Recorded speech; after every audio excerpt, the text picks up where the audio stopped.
Mm. Hello, good afternoon, everybody, and thank you for joining us for this virtual studio visit with Jeffrey Gibson. Jeffrey, thank you so much for welcoming us into your space and sharing your new work with us. Before we jump on that experience, I don't want to, for those of you who might be new to Jeffrey's practice, I wanted to introduce you. Jeffrey Gibson is an interdisciplinary artist based in Hudson, New York, whose artworks reference aesthetics and materials rooted in Indigenous cultures of the Americas, as well as modern and contemporary subcultures. So Jeffrey's upcoming projects include a presence at the Toronto Biennial, which is opening next week, and upcoming exhibitions in Portland, Aspen, and opening in September at the San Francisco Institute of Contemporary Art, which is all very exciting. Jeffrey's very prolific. Recently in the New York area, you may have seen his work at Socrates Sculpture Park, the New Museum, the Brooklyn Museum, and of course, his commissioned work is on long-term view at the Newark Museum of Art, which we're very proud of. And among other distinctions, Jeffrey is the recipient of a 2019 MacArthur Foundation Genius Grant. So with all of that being said, it's been a long kind of shutdown isolation period for all of us, and your work is always changing, always exciting. So thank you we're gonna take a virtual walk through some of Jeffrey's studio spaces and then a closer look at some of the works he's been producing lately. So here we go. And Jeffrey, just tell us what we're looking at here around us. Where are we right now? Yeah, well, okay, so my studio is actually a turn of the century schoolhouse here in the Hudson Valley. And so it was originally built in 1904. And then there was an extension done in the 60s and another extension done in the 70s. And it used to serve as the K through 12 of this hamlet of Claverick. And so what you're looking at here is one of the classrooms. This is our beading room. And so this building, I moved in here in 2016.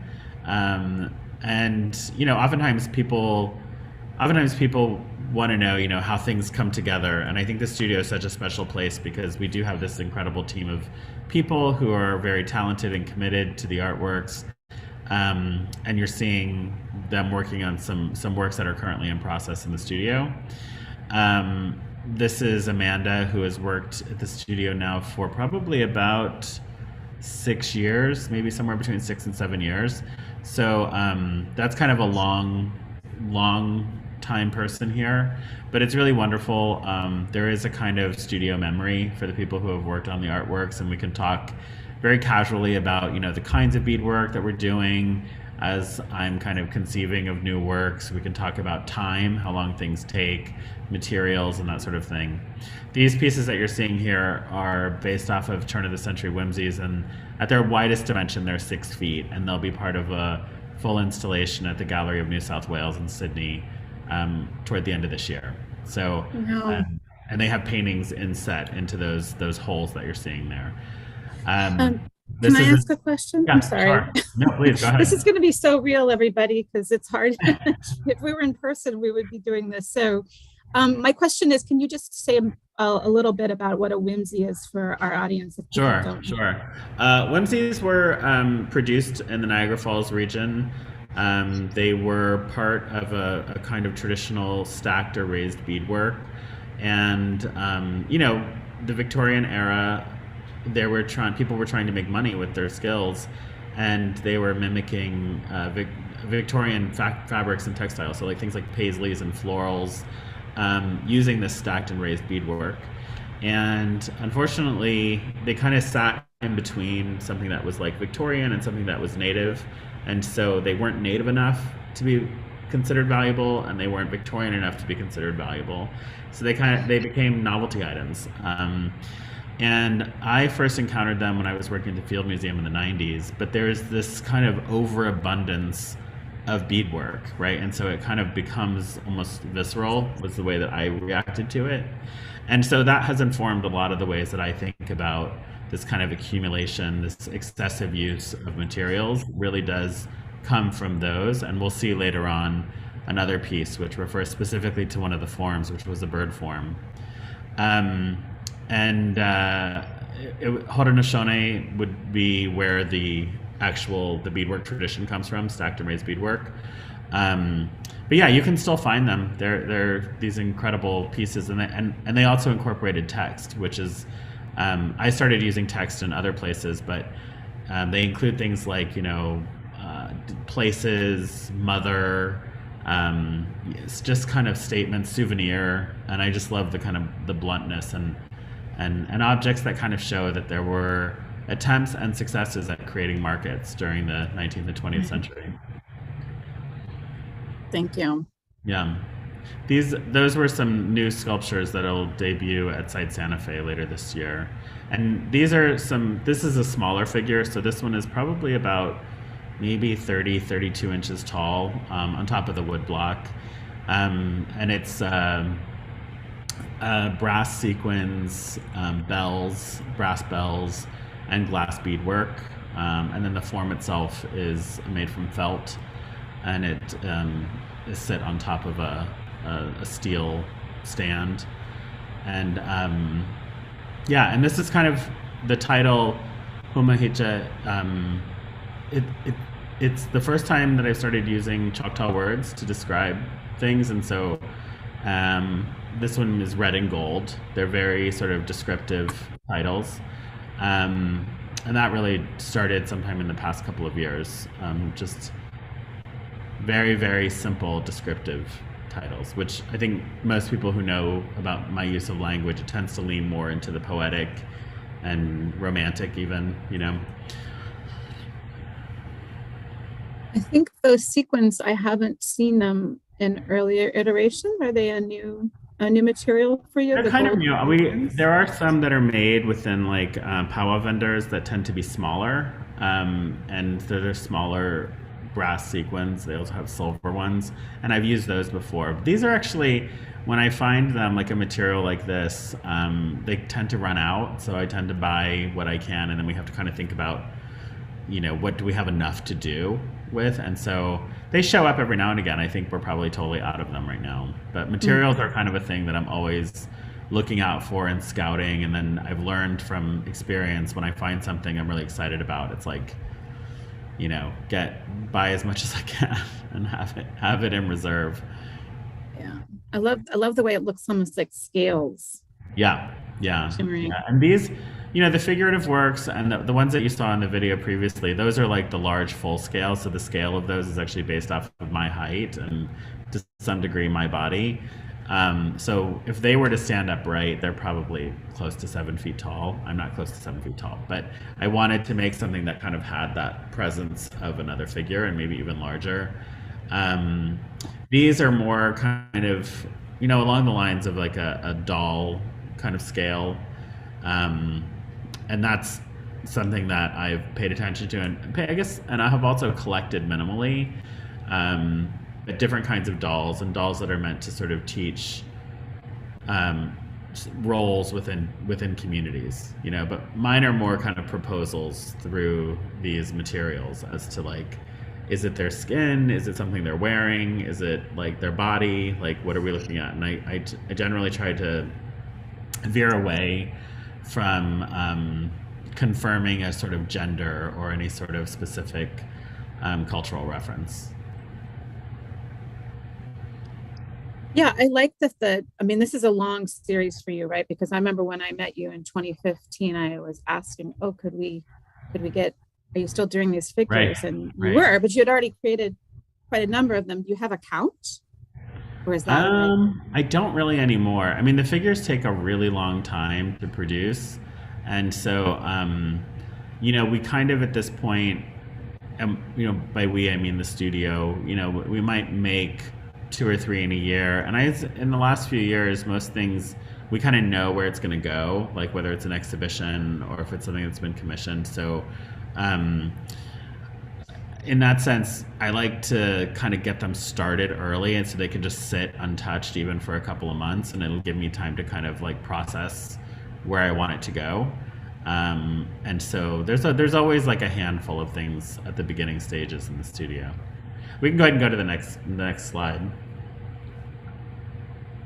And the next, yeah, there we go. So this is the other video.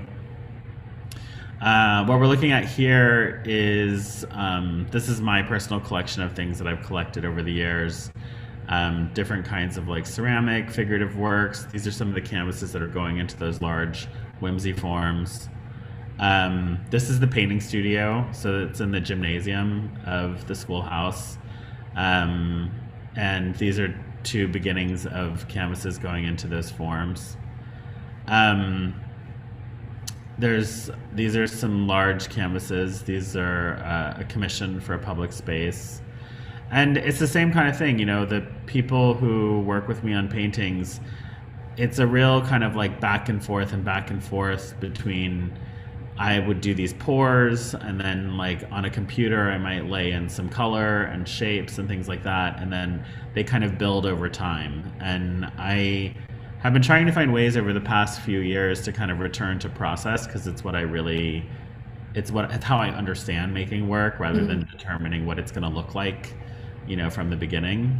And sometimes that's kind of hard, but I always really, and it's great. The team of people who work here, I think, totally understand that it's sort of like I have to respond to what happens on the surface before I can determine the next step.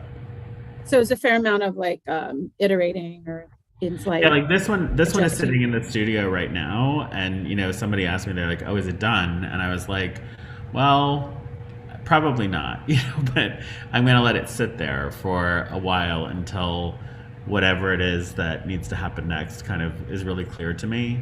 Because I like the exactitude of like intentional decision making, so once it's decided, I like to know where it's going to build up. I don't really like surface build up that I didn't intend, so we really try to control that.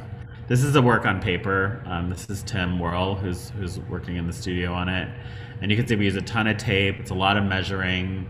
It's a lot of aligning things. With something irregular like a piece of paper, it's trying to like find out like where do we determine the straight lines, and things still kind of always return to a grid to some degree. And I would say in the past couple of years is really I started incorporating imagery into the work. And so what's underneath here is a photograph that I took of somebody wearing one of the garments that was produced a few years ago. So you'll find these kind of like pieces of my history. It's Dimi and Dene Yaji that you see there. And as the process moves along, I have to make the decision, like I don't think I can cover them up, so that kind of informs the decisions that I make. Yeah, it's very exciting. Hey, Jeffrey, I have a couple questions that are coming in. I don't know, maybe we could also save them if you want to talk about your paints here. You look so organized. We do try to be really organized. I mean, I think most people who come visit the studio in person, they always comment how well run the studio is. And I would say that's been a long time in the making to kind of get it to the point where it's at now. But yeah, it is very organized. Love that. I love it. I wouldn't have done that on my own. Developing the team in a way that everybody works within the system, I'm sure, is something that's evolved. There was a question about the whimsy pieces at the beginning that Amanda, I think, was feeding on. Like, what are those bases made out of? Are they wood? Are they foam? We work with an incredible framer called Baobab. Barry at Baobab is this incredible framer who came into our life a few years ago, and he loves a challenge of making things. So we sent him those silhouettes. They are made from CNC routered MDF and wood, and then they're cut, and then everything's kind of fit together. So are they pretty heavy, or are they? They're very heavy. I would say each one of those probably weighs anywhere between, I'm going to guess, about 130 to 170 pounds. And that's before all of the beadwork goes on. And beadwork can actually get quite heavy when it comes into the amount that we might do. Yeah.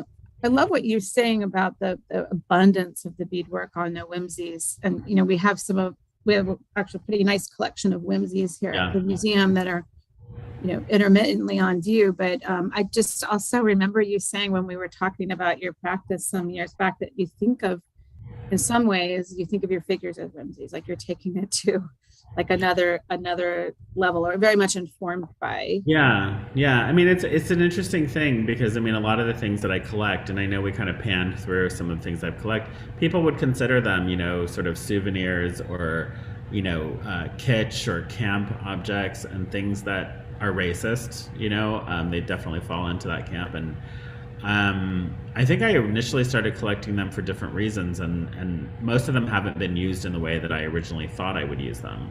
But I do think that there's something, and you know, the terms kitchen camp have always kind of followed me. Like, how does that relate to what I do?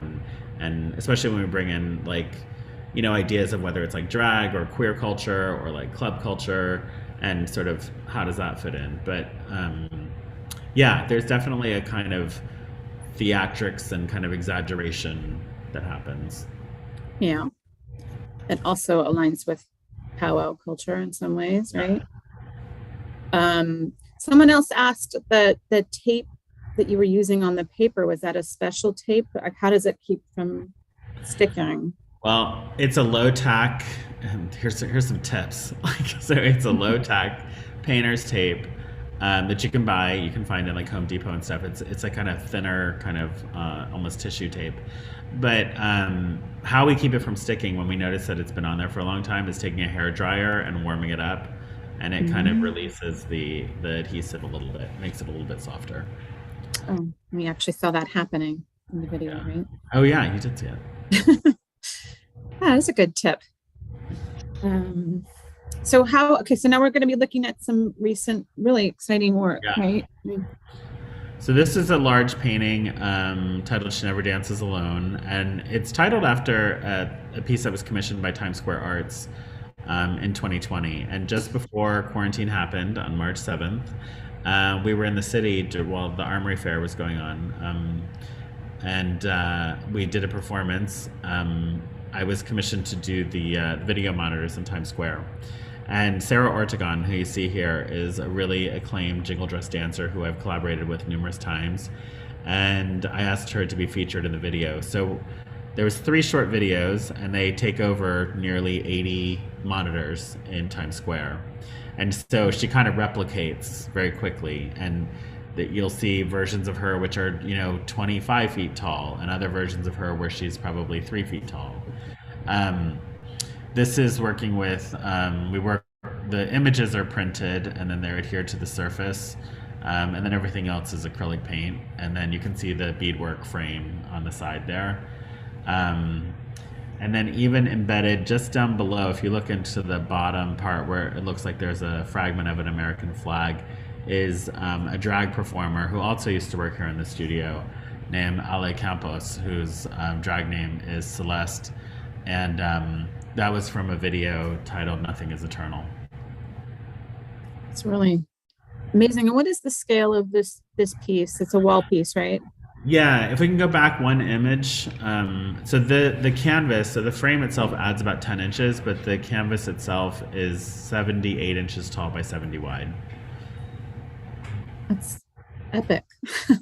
So it matches the scale of the performance in a way. Yeah, and it's sort of like, and I think this kind of mixture of like image and like pouring and staining and things like that, and then this kind of graphic language on top, it's really where the paintings have kind of moved to in the past year for sure, and kind of embedding things into it. So you don't always see it immediately, but. And have you shown this work yet? This actually went into a collection, which is a public lending collection here in Taconic, but it was shown only at the Miami fairs. That's where it was shown. Yeah, we can go to the next slide. There we go. It's another portrait, right? Another portrait. This was a series. Well, there was a series of exhibitions put on by the Smart Museum in collaboration with the MacArthur Foundation, And so I was asked to work with the Newberry Library, and they have a gallery there. It's in Chicago. And they asked me, what would I like to work with in their archive? And, they have thousands of things. And they also have these portraits. And so these portraits were the ones that I responded to, one, because they were paintings, right? And I was like, how can I respond to these paintings? And I ended up working with the photographs of them, printing them, and then kind of working on top of them. And it's a genre of painting Native individuals, happening around early 20th century, turn of the century. We do know that this person's name was Black Coyote, but the thing that really triggered me about them was that the portraits, they don't actually tell you anything about Black Coyote or what was happening in their life at the time. And many of the sitters were people who were imprisoned, were being made to pose, and they don't function in the way that we think a portrait does, and sort of surrounded by things that tell us their story. So these are people who have just come through battles, have been relocated, have been removed, have been in wars. And so I decided to treat them as if they were not a portrait, but trying to almost use them like a mark, and still kind of have the image of the person come through. So these are, I think we started off with everything being about 45 inches wide by 60 inches tall. The beadwork is done directly into the paper, and this is when I started also incorporating pieces from my collection. So at the top, you're seeing a beaded hair barrette, and then there's a button. I think it says "Keep your hands off my body" down below, and then this is a bead panel, a loom bead panel down below that's been adhered onto the surface. So the whole ground is a piece of heavy paper? It's paper, yeah. It's watercolor paper. I'm impressed. I mean, I guess, yeah, watercolor paper is pretty sturdy, but still you're stitching on it and you're affixing this beadwork to it. Yeah, I mean, they get, the thing about the paperworks is they do get, it's hard to see it here, but they do get collaged multiple times. So by the time, we're putting the beadwork in, there's probably about 3 layers of thick watercolor paper. So all of the holes actually have to be pre-made for the beadwork to happen. You can't push a needle through. Wow. So it's all marked out, and the holes are made, and then you're able to sew through. Jeffrey, there was a question about the use of geometry in the portrait. She dances alone, and I think that really probably applies across. Yeah. So are you drawing on specific Indigenous traditions there, or modernist, minimalist traditions? A really long time ago, and by a long time ago, I mean 2010-ish, 11, no, even before that, let's say 2010.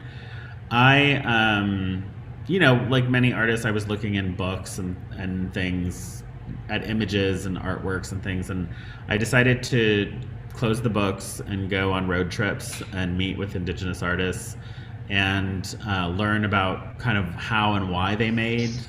And I worked with a couple of people who were making parfleche. And parfleche traditionally would have been, they're almost like containers made from hide. And parfleche would have traditionally been painted by women. It is a ceremony to paint them, and the shapes on them are geometric and would have told, represented the identity of the person whose parfleche it was. And also through color and through shape, identifying the individual, but also letting spirits and ancestors know, and it's a request for protection, right? So so that's your sign, right? And I really, at the time, I was like, why has there never been an exhibition that compared this, very much content, inherent content about identity next to formal abstraction, right? Formal abstraction, which kind of rejects that there's content to it. And so that was my initial kind of draw to it. And I think geometric abstraction in particular has been used by so many Indigenous and Native artists throughout the 20th century as a way to sort of shield or kind of mitigate any specific readings when talking about, or images around ceremony, or images around things that are not meant to be spoken about. So that was kind of where I started from. And by this point, I would say it's just sort of become my language that I work with. Obviously mixing in other painterly languages as well, but that's really where it started. And it's also something that can move very easily between beadwork, painting, applique, so we can go to the next slide though. Yeah. These are really recent paintings. These were shown at Kavigupta in, so that would have been November of 2021. Yes. And these take forever to do, only because there are 16 panels. So the ones that are really patterned are beadwork. Other ones are canvases, paint on canvas. And then there are objects, beaded objects that are put on top. So for instance, if we go from the top row, the top left one has pinback buttons on top that speak to things like anything from energy conservation to civil rights. The words, of course, on the right, burn, baby, burn. The center two panels are beadwork. You come down to the next row, the one on the left is a beaded wallet. The text next to it says everything counts in large amounts. And then the piece to the right of that is a beaded face adhered onto the surface of the canvas. And that beaded face was made here and actually is made from small silver sequins. And then another beaded face down below. We move over to, that's a belt buckle with a bison on it. And then we move down to the bottom. The text on the right says water flow through me. The text on the left says the fire next time. And in between there is a small wooden carved brooch of a portrait of a Indigenous native person. So I call these like quilt block paintings just because it was a format that made sense to me, that I could kind of like put things that are like next to things that are like, and also kind of have the freedom to kind of mix it up and put things that I didn't know what the relationship would be, but I feel like when you put them next to each other, they kind of start to make sense because of the way they influence the way you read things. Has a little bit of like a pictographic quality. Yeah. And maybe we should go to the next slide, just because I know I want to be conscious of time, so we can get a good look at that great face. Yeah. And I did want to also comment or ask you that, the fire next time, that James Baldwin is someone who recurs in your work. Is that true? And that's one of the lovely things I think about your practice, that it's literary and it's pop and it's, Indigenous. It's all of these things kind of coming together. Well, I don't know if everybody noticed, but everything counts in small amounts is a Depeche Mode lyric. So there's like, I mean, you can take them apart in many layers and keep going down. That's great. What else do you have for us to see? Go to the next one. Here we go.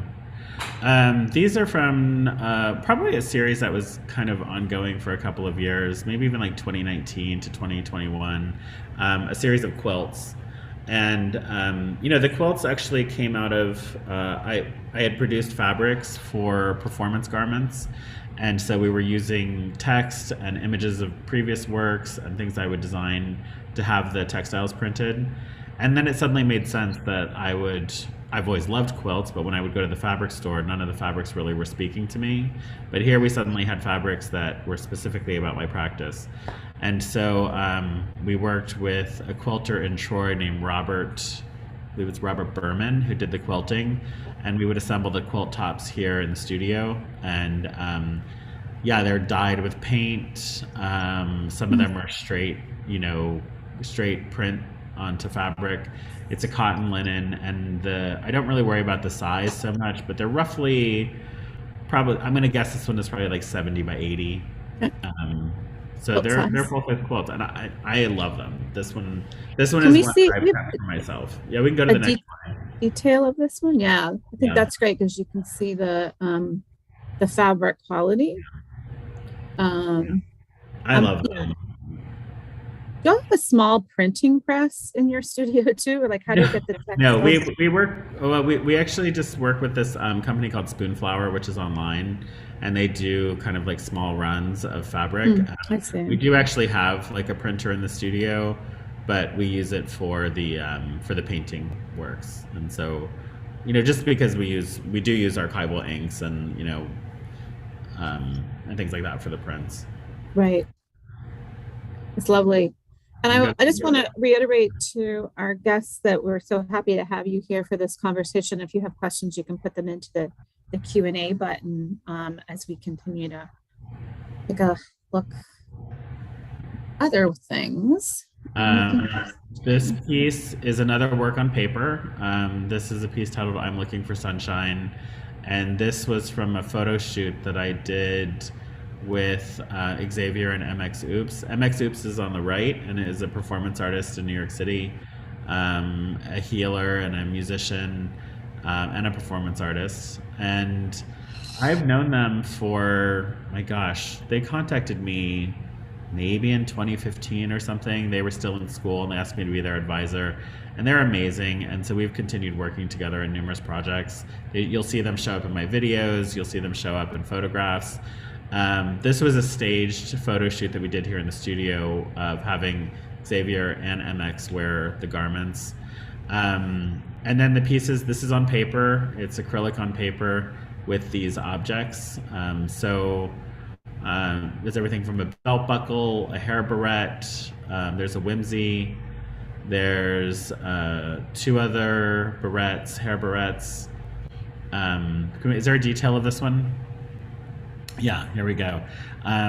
This is a beaded piece, a vintage beaded piece that says "Abide in my love," which I think is actually a religious quote. And then you can see the buttons here that kind of end up into the surface. So there's a smiley face, and there's like an equality button. And this is what the beadwork looks like done directly into the paper. Yeah, I guess my question about this particular piece, which I love how it like there's like this perspective pulling you in. Yeah. And the different layers. But this is kind of a maybe not a fascinating question, but are the belt buckles also beaded? The belt buckles are beaded, yeah. Okay. So maybe on a piece of like leather. Well, those are vintage. Those are vintage. So those are all kind of from my collection. And they get kind of secured and stabilized in different kind of like materials and sometimes repaired, like minor repairs. But then they're put directly on the surface. And also the Abide in My Love is vintage. Yeah. That's amazing. Yeah. Okay, great. Go to the next Just one. checking to make sure, yeah. Getting our questions sure. answered. This is one of my talk favorite about bags. this. Yeah, this is a bag that the bags have been with me. Like the first bag was made between 2010 and 2011 and was shown first in 2011 at the Museum of Art and Design in New York City. And so this one is 2018, it's like so 7 years later. And I'm not doing all the beadwork myself. The beadwork has grown. The first one doesn't have nearly this much beadwork. But I started getting really excited about the fringe, and you were asking me before about, the geometric abstraction. And it occurred to me, I was like, oh my gosh, we can cut into the fringe and use color and bring that design element into the fringe, which was really exciting. It means the fringe has to be very thick, right, in order for it to work, so you don't see kind of the color underneath coming through. These are tin jingles on the kind of what looks like kind of like a tutu. And then the full text in the beadwork is a quote by Audre Lorde, which you can't see at all, but it says, "Each time you love as deeply as if it were forever, only nothing is eternal." And Audre Lorde, of course, being an amazing activist and poet and artist. And in fact, when we first moved to New York, I used to work, how I found out about Audre Lorde was I used to manage the Housing Works thrift store in Gramercy Park. And Audre Lorde's, we used to get our medical care at the Audre Lorde Clinic. So that was sort of how, when I came to New York, that was what introduced me to Audre Lorde. Jeffrey, do we have a detail of this one? I think, we just saw it. Here we go. Yes. Okay. Yeah. Just wanted people to see up close. And so would you say the bags are still also very much a viable thing? Are you slowing down with those? Or we've slowed down a lot. Yeah. I mean, I think I love the format, but I've also fallen in love with other formats, and so it's sort of like we probably make 2 to 3 a year of bags. Um, and I love them, but I feel like I always seem like I feel like when something that I do becomes like popular, like it's almost like I decide to like step away from it, you know? And I think it's just about wanting to not get comfortable, if that makes sense. Like, Mhm. I mean, in that particular way, you know, where it's sort of like, and I feel like I have so much that I want to explore in my practice, and I just feel like I'm not ready to stay in one place. Yeah, makes sense. Something you can revisit, right? Yeah. Give yourself that flexibility. I love this piece. I mean, I love this one. When I was just Yeah. flipping through your slides there, this is incredible. Can we Yeah. pop to the detail? Because as soon as I saw this, I wanted to get closer. Yeah. Now this one, and you can see. So this is what inspired those large ones, where one of them has like bone pipes on a 7 foot tall figure. This figure is also probably about 30, 32 inches tall, and it's cowrie shells, purple cowrie shells, a kind of lavenderish bead, which it's funny. All the beads, not all of them have been renamed, but this one in particular, the studio name for it is Corpse Lavender, because it's not a vibrant lavender. It's a slightly like chill lavender. And then the bone pipes, but they're not actually bone. These are actually plastic.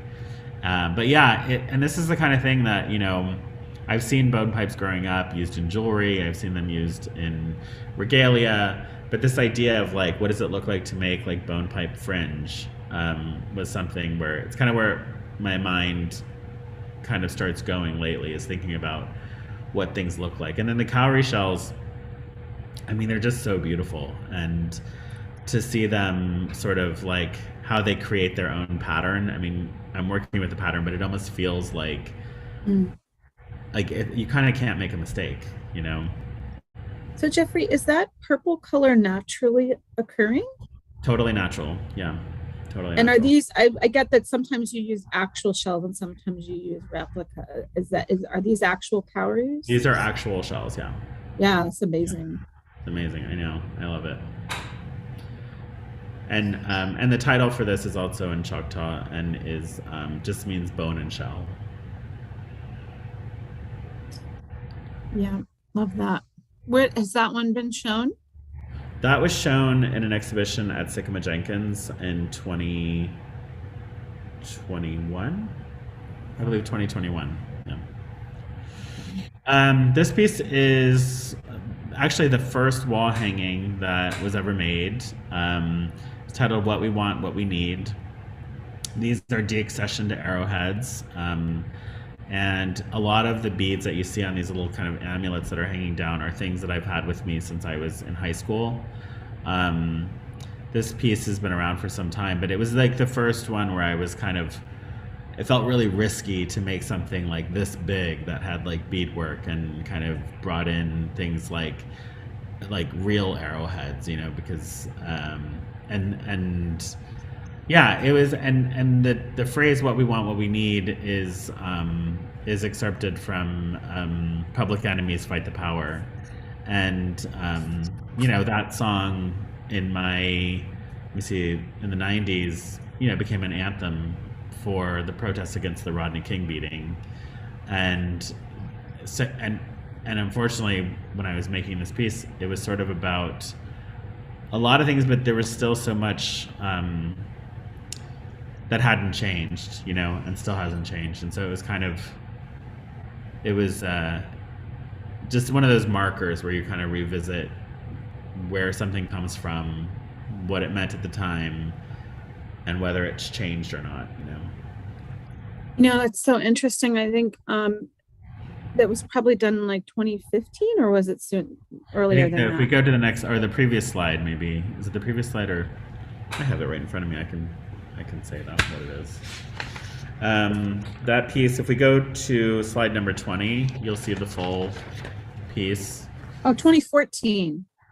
Yeah. Because you're right. It's such a different moment now. You know, it's like I can see where that felt like, in a way, like this big thing to do. I mean, it is a big thing to do Yeah, now. It's it's a big important thing. that I think it's like, it's rushed, can we but go to slide 20? Because in back one. total, yeah, in total, I don't know why it seems to be missing slide 20. Maybe go one Oh, slide more. Maybe it's mixed up a little bit. But yeah, it was, I think in total, it's like 11 and a half feet wide. So that felt really huge. Next slide.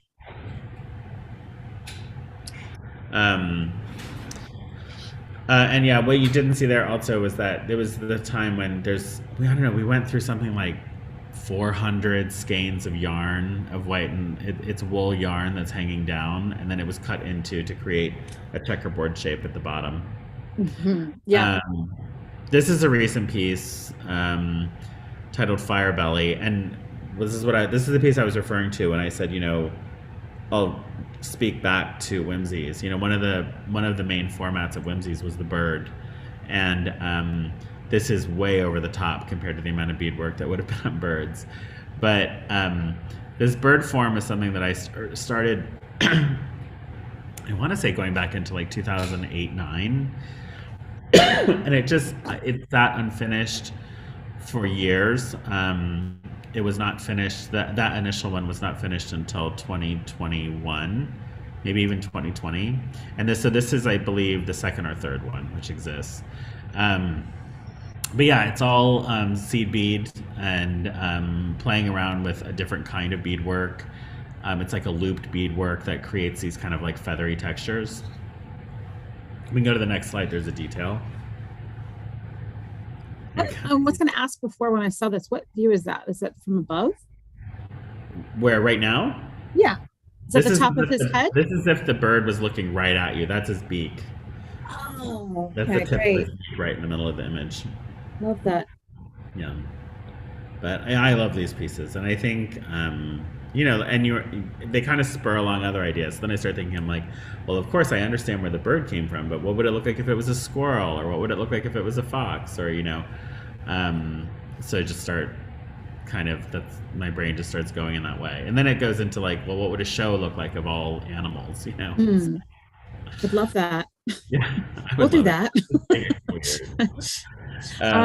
So maybe we should go to. Oh, go ahead. Go to the next slide. Yeah, I think which is maybe not quite our last slide. This piece was shown in early 2020. It was done in 2021. It was done in 2020. A wall hanging that uses a trading post textile as the base. Here again, you see like the heavy fringe and a beadwork panel at the top. You'll be given love, you have to trust it, which is a lyric excerpt from Bjork. And so, yeah, it continues to be this kind of mashup of things that I respond to in the world, and finding ways to bring them together. We can go to the next slide. This is just a detail of what the fringe looks like, and you can see the textile up close there. What is that fringe made out of? Is that like a nylon? It's nylon. Nylon, silky fabric. Yeah. Yeah, it's really, really cool stuff. We can go to the next slide. This is another one of the works on paper. This was just recently shown at the De Cordova Museum, titled Red Power. And you can see even the geometry comes into the letters. When I started playing around with just like two colors, oftentimes I do like lots of colors in one word, but just shifting it to two colors, I love the kind of graphic quality that it makes, and it shifts somewhere between language and shape and pattern. And so that was that was a discovery. That was not anything that, I don't always know what's going to happen. But a lot of this I can play around with on a computer, and shift color and things so that I get a sense of kind of what it's going to look like. There's a lot of digital print. The person who you see peeking through here is a friend of mine who we've also collaborated a few times, named Roxy Romero. She lives in New York City. And she's sort of, she's definitely like a muse of mine. I love, you'll see her in photographs. She's in a couple of videos, and my plan is to make another video with her. Um, this is a medallion in the center. On the right is also another beaded medallion. Those are vintage pieces, and then the beadwork done directly in the paper. So much work. Yeah, these were So really much tough. Trying to love figure goes out, because in. there's things that you can do on paper that I can't do on canvas, and then vice versa, Mm. But I really loved the works on paper, but they were like running a marathon with like no end in sight. Next slide. And of course, here's the Here piece we from are. 2015 that was that's in the collection at the Newark Museum. Come Alive, I Feel Love, and this is actually quite tall. I think he's almost like 5 feet tall on top of the block. Mm. Um, and this is still, one of the figures that has rawhide. There's some of the deaccessioned. There's what you see like hanging down. It's deaccessioned arrowheads, but also tools like drills, like drill pieces from stone, um, and then glass beads and copper jingles. So yeah, it's sort of like it's great. I love this piece. So yeah, we love it too, and wanted to just say again about the height that this work was commissioned. So we really worked closely together with you. You were so great about coming to visit the museum and understand what we wanted to do, which is put this figure on a scale with our Greek slave, which is one of the highlights of Right. our, a Euro-American collection. So, and this figure now stands at the entrance, at really the intersection of our Native American and larger American art galleries as a kind of welcoming figure, guardian figure.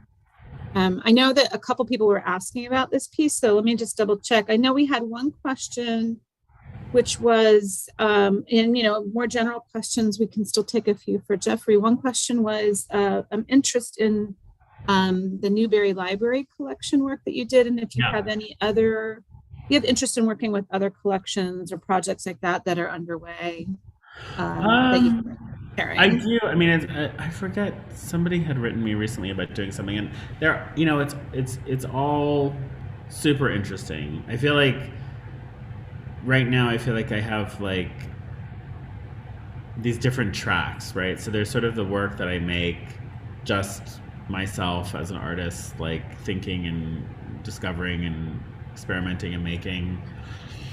And I've been a very much like a yes person for many years, where I get excited and I'm like, yes, let's do it, And then during quarantine, we produced maybe 2 standalone videos and then videos to do with performances at Socrates Sculpture Park. And the videos take so much time, and organizing everybody and figuring out site locations and everything. And so I guess right now I've had to teach myself how to think about my own time, and try to think very intentionally about like what projects make sense together, where I'm at like as a person. So I'm certainly open to it, but time is like the big deciding factor at this point. Right. Well, I mean, we all know if we get lost in collections, and there's so much great work to be done, helping kind of contextualize and get those pieces out of obscurity. Yeah. But yeah, I mean, it must be really hard to decide what to do next in your case. There's so many great avenues. Yeah, it's really. Have. I mean, the video. I will say the video really opened up a lot of things, because I feel like one thing that's great about video is that you can send it around. It exists in a kind of digital realm for once it's actually completed. So, for instance, like the show, it's a solo exhibition at Site Santa Fe that'll open on May 6th, I believe. We'll show quite a bit of video. I think we'll have about 4 or 5 videos there. And that's actually really exciting, because the first standalone video was shot in 2015 with the Denver Art Museum. And that's actually where I met Sarah Ortegon. And so I'm excited to kind of see like what that looks like in my practice, to be able to see them together. And that's also what's beneficial about having the team here is it means that pieces, it's okay for them to take longer, you know, but to know that there's always still production happening here. Um, yeah, it's kind of nuts. It's kind of nuts. Well, you present as a calm person in the midst of all of that. We had a couple questions Yeah. specific to Newark's piece, and the first one I want to make sure we get to. Someone had a question: where did the deaccessioned arrowheads come from? And I wanted to clarify that they did not come from the Newark They did Museum's not come from collection. here. Yeah, that's true. So Jeffrey, if you can talk about where you gather your arrowheads, and also questions around the title, which is so great and layered, Yeah. and also what's it made of? I mean, I know I can't remember. We went through a lot of discussions that it couldn't be cotton, Right. right? It has to be Right. polyester to live Yeah. forever at the museum. There is So actually, yeah, so this one is actually filled with polyfill.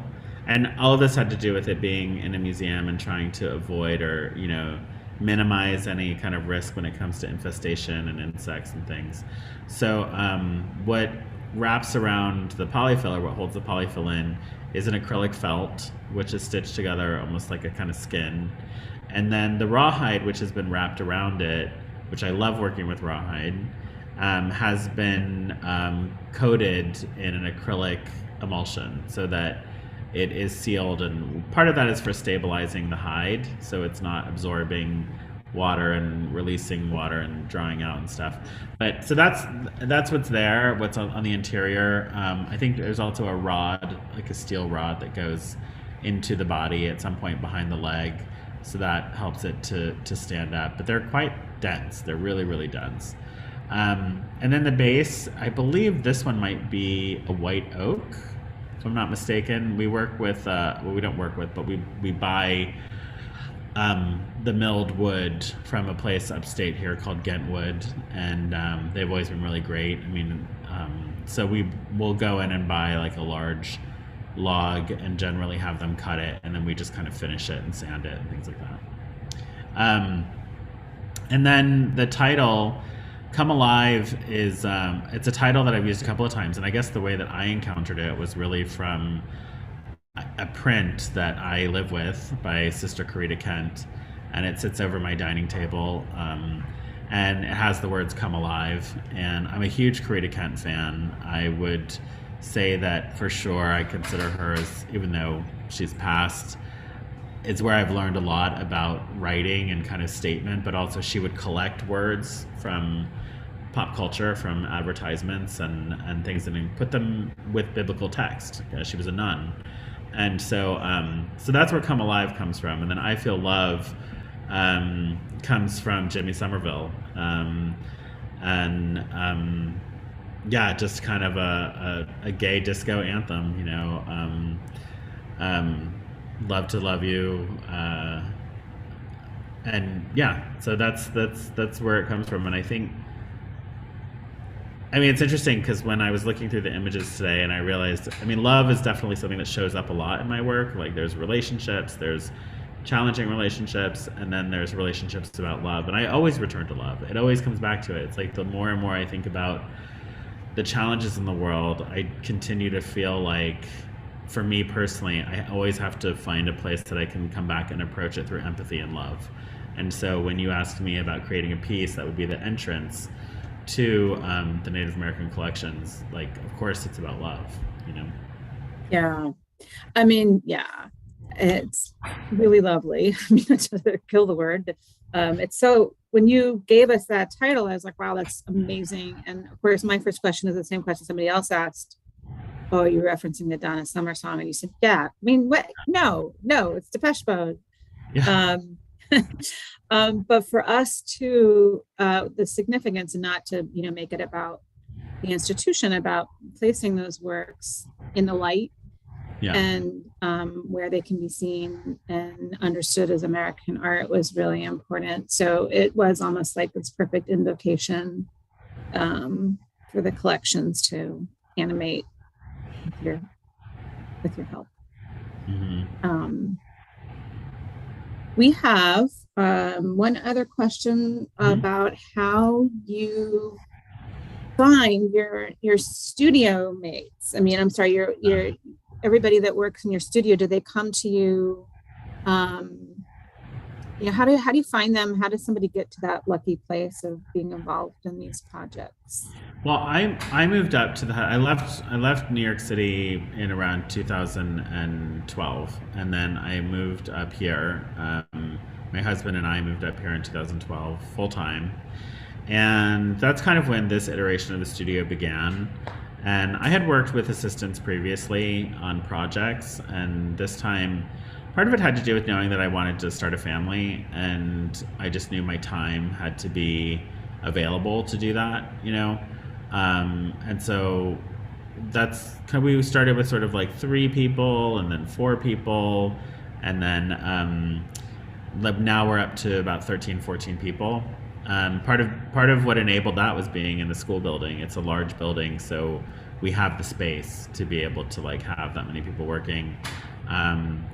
And it's really sort of like people who friends of friends. It's a small community. Everyone tends to kind of lean to the younger side. So a lot of people who are, I would say, mid 20s to mid 30s is kind of like our range. And people who enjoy crafting, for lack of a better word. I think everyone is an artist in their own right here. And so it's really just about like who are the people who would actually enjoy doing this kind of work. But people hang out, they drink coffee, they're like chatting, they're listening to podcasts. And it's another thing that people always comment on is just like how good the studio feels, and I personally don't micromanage people, so I feel people are really committed to the work itself. So yeah, right now we're at capacity. But when it comes time, we're thinking about someone to hire, we all just kind of put the word out and talk to people and see who seems like the right fit. Jeffrey, let's see. I'm going to read this as a nice comment. There's a gorgeous musicality to these artworks, and I wonder how music is a part of your making process, and do you activate the pieces? Thanks for your time and energies and brilliance and sending good energies. So maybe you could could you talk a minute about the piece you did at Socrates? I'm so sorry I missed that. Yeah. The performance that you did there? Yeah, so there was, is that a good example?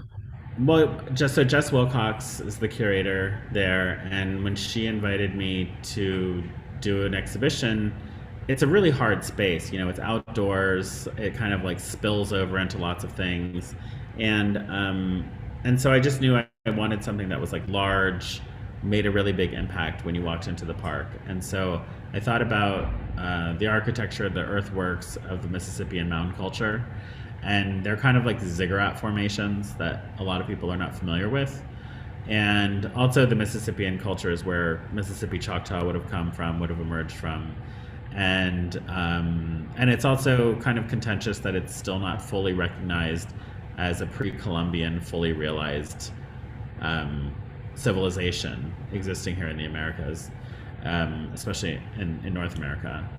And so that, yeah, it was kind of like a no-brainer when she asked me, and I said, what do you think about this? And so she said yes.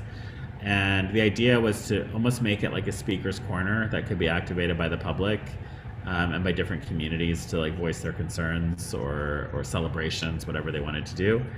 And then COVID hit. So when COVID hit, we had already scheduled 3 performances. The first one with Laura Ortman, amazing musician, and then Emily Johnson, choreographer and dancer, incredible performance. And then Raven Chacon was scheduled to come, and we collaborated on the final performance. And so since then, it's gone to the De Cordova Museum, and we've worked with Luzine Hill and Eric Paul Reach.